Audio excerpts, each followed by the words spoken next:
Sussman-Miller is no exception. This lady is working with businesses, leaders, women, and she's doing amazing things. She's breaking through obstacles with her clients. I had to sit down and I just always pulled nuggets away from my interviews with individuals like Gail. I know you will too, so let's go check it out.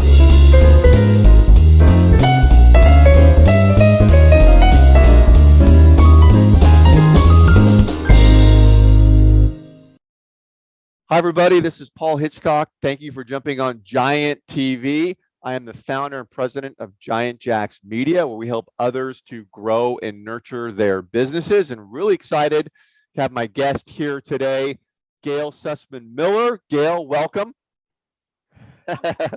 And Gail, I've got to say this because I wrote this down because I thought it was so great. You are people refer to you as the chief obstacle buster. So I want to understand, what exactly does that mean? And let's get into your practice. I have so many questions for you. Thanks, Paul. Actually, that's a title I gave myself. So that winds up being what I help people do the most. And I work mostly with women leaders. Is obstacles it's sort of like the difficult way is the way. The obstacle is the way we learn. It's an invitation. And I love to help people actually embrace obstacles and say, all right, this is an opportunity. So that's part of the way I view it. Part of the way. Well, yeah, let's talk about that because the obstacles. So what exactly are you focused on? Is it working with businesses, the owners of those businesses, management, and what sort of obstacles are you helping them to overcome? Well, the answer is and it's interesting because I use the term women leaders. I kind of want them to self-select. If they consider themselves a leader, they could be at management level or director. Or, oh, okay. I do work with a lot of CEO, C-level people, and maybe they're business owners. They could be a solopreneur, but mostly women who manage others. And that's where almost all the work we do is usually on conversations, how to have effective conversations and how to have truthful conversations. So it's interesting how much, I'm sure you've experienced it, Paul, where in our society, we kind of gently go around things. We come at things sideways. We don't want to offend. We don't want to be too clear, ask too much. We want to make people uncomfortable. And I find there's actually, let me step back a minute. All of us, men and women, we all have feminine and masculine energy. It makes sense that women are going to have a lot of feminine energy. Yeah. But it isn't always true of all women. So in that, separating those two, feminine energy is a lot about nurturing, instinct, intuition, creativity. And if you think of it, it also aligns with being right-brained. And masculine energy tends to be left-brain. So linear, analytical process, more facts. And in conversation in the work world, there are deliverables, there's all these factual things, processes, projects that need to be done. In the middle of it all, though, or surrounding it, are the relationships and how you foster people feeling they belong, that they're contributing, putting in their best, training, teaching, encouraging, and giving feedback. It's amazing how uncomfortable people are giving feedback, even if it will help the person's career. So these are all sensitive points in conversation. Yeah. So you're really focused on communication, working with women, and it's around effective communication. And you mentioned to me offline, part of it is women in particular can feel hesitant to get into saying, giving direction, authority, or telling somebody they need to do something, they'll take on more work and more tasks because they feel hesitant to do that. So you're working through some of those communication issues with your clients, right? Right. To me, it all boils down to, what are your desires? Your desires for yourself, for your career, for today. What are your desires? What do you want to accomplish? What really lights you up? What do you want? And then asking for that. Asking, maybe it's, I'd like to be a part of a project, or I need to know how to do this, or I need help. That's an area men and women both don't want to look like they need help or don't know something. And then it's sometimes, so some of it's asking, and some of it's, how do you respond when you're asked?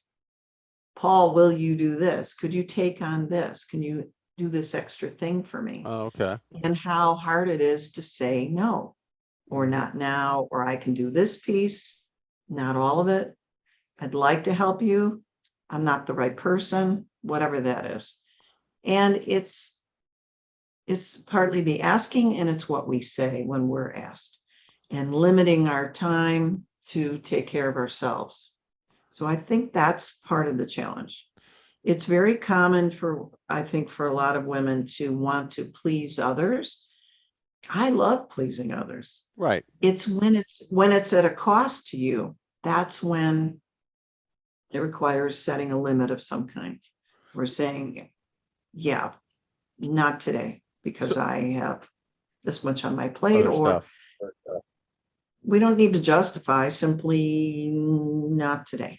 Yeah. No. So what's the outcome of the help that you're providing? So you work on this effective communication and getting these things done, because the outcome of this is what for you? For me or for my clients? For the client. Well, it can be a lot of things. First of all, it's relying more on your own internal drivers than external. So we're less buffeted by what others are saying or what they're doing. Did they promote me or not promote me? It really helps women to stop sacrificing or tolerating things that are so draining energetically. It's very draining. So saying yes when you mean yes, and having a very clear no, helps women to do what really feels right to them, what matches their desires, what is going to have them serve better, do their role better. So I would say, I'm thinking of several clients right now. The impact is more clear expectations. So a lot more effective relationships and partnering, collaborating. Women are having what I call a more truthful conversation. So rather than hinting at things, or sometimes people just say things or complain, but they don't turn it into a request. Instead, it's very clear. Here's where we are. Here's where we need to get. Yeah. How will we get there? I picture it like a triangle. Yeah. And now things are happening. They're getting done, instead of 5 or 6 conversations and then maybe even asking someone else, could you go influence this person, or trying to manipulate. It's just so much more direct. Yeah. And people know where they stand. Your employees know where they stand with you, that it's enjoyable. It's more enjoyable work. I call it career joy. That's the end result. You're asking for what you want. You're moving into what you want to be doing. Yes. You see an opportunity. It's interesting to spot an opportunity or see a need in the organization. That's like the 5th time that's happened, and I could actually help over there. Oh, but I don't want someone to think this or that. When we just ask for what we want in a clear way, and I'm not talking about becoming demanding, rude or demanding, or it's, hey, Paul, I noticed there's this thing, and I'm pretty good at that. I've got room on my plate. Can I add that in? I know it doesn't necessarily fall under my job title, but that's something I can help or I can advise. Would that be helpful? Yeah, And it liberating, brings them joy, the liberating. organization Yeah, benefits. yeah, for sure. Gail, how did you get into this? And what's your background, in this area? Well, it's kind of fun. I think there's always a fun story.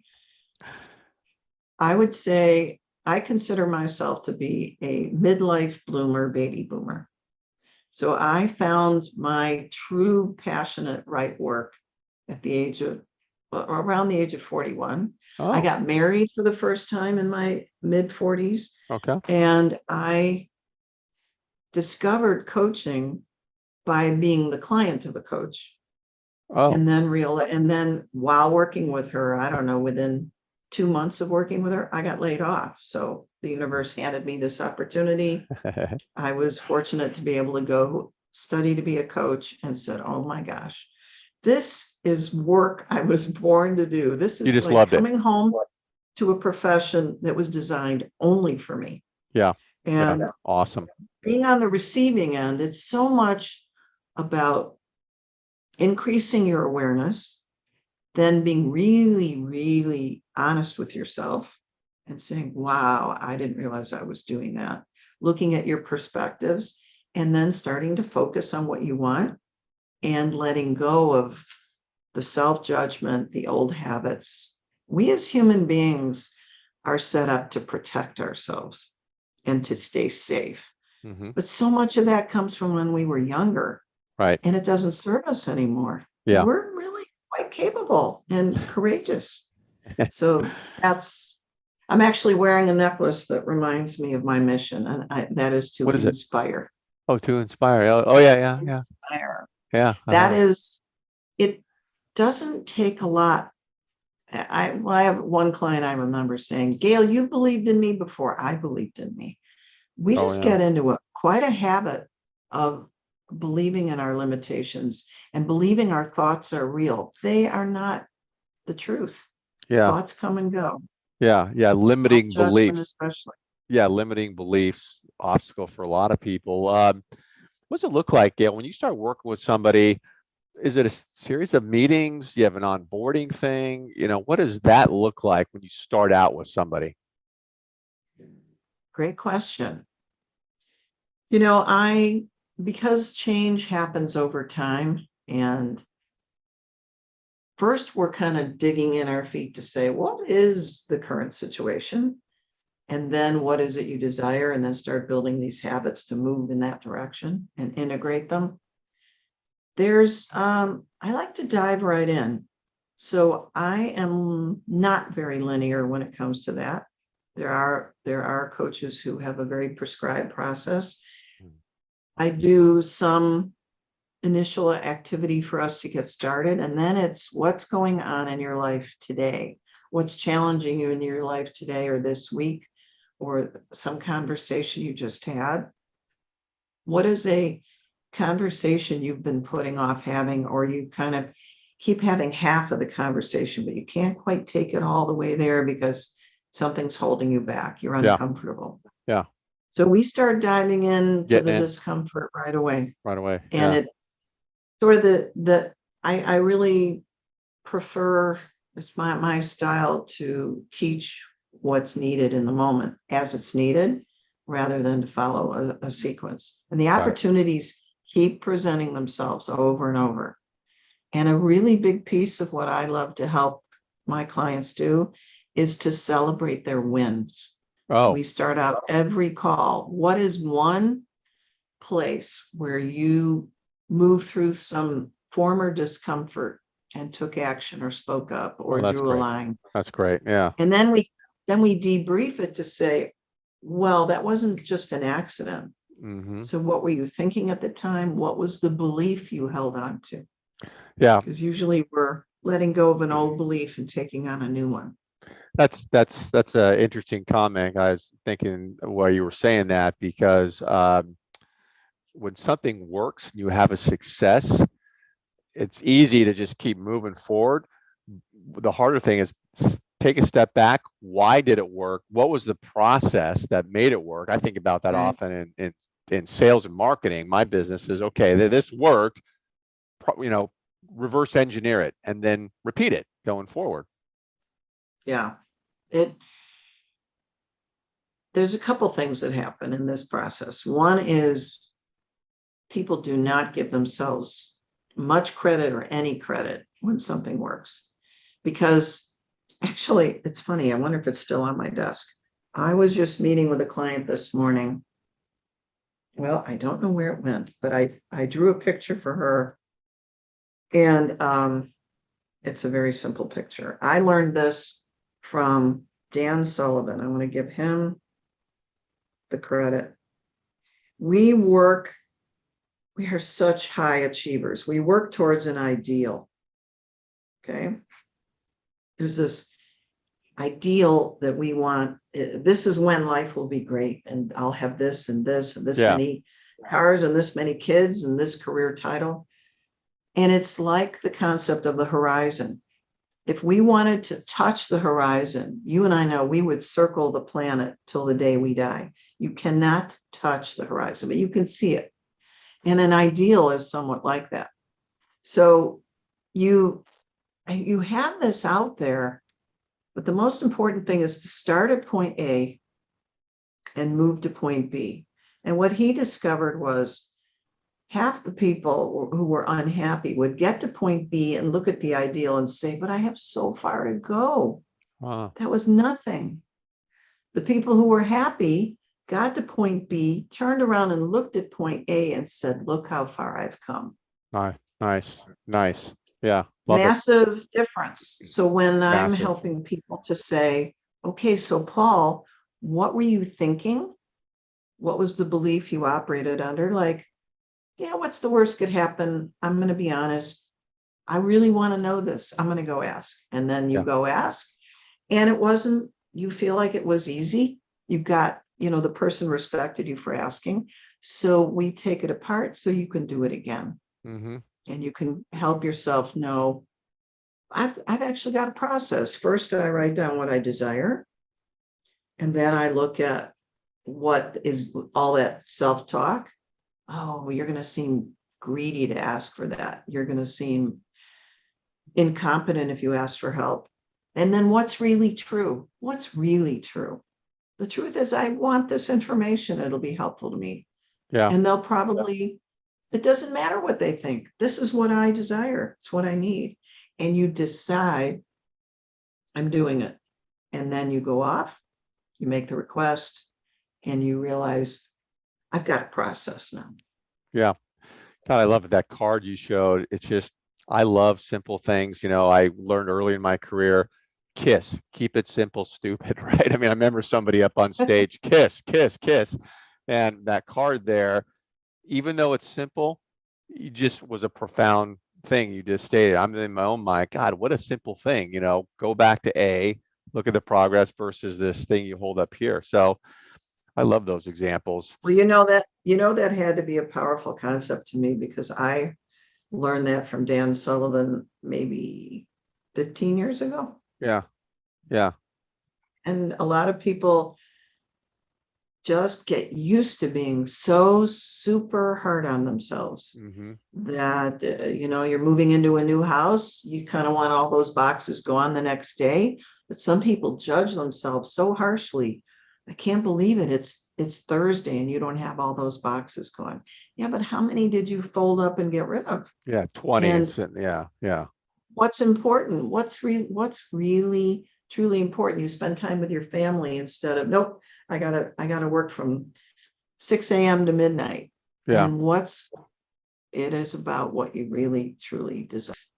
Mm. And it's interesting. There are a lot of very small ways that women tend to give away some of their power in little slivers here and there, where they don't fully ask for what they want or don't fully say no or put up with things, tolerate things, help get at what the current limitations are and habits and how women can start, instead of needing validation from other people or getting a promotion or hearing that was a good job, everything outside of ourselves. Yep. How can it come from inside you that what you know and trust what you know, because our intuition is incredibly powerful, and it isn't all from our brain. Right. There are other forces at work in the world, and there are tools we can use. Yeah. Yeah. Well, Gail, I could talk forever. This information is so insightful. And I just want to tell everybody that get connected with Gail. And so you can find her around this video. We stream these everywhere. So whether you're watching this on YouTube or LinkedIn or Facebook, wherever you're seeing this, connect with Gail. Certainly find her on LinkedIn. And Gail, we're going to try to include your links on these events around this. Thank you.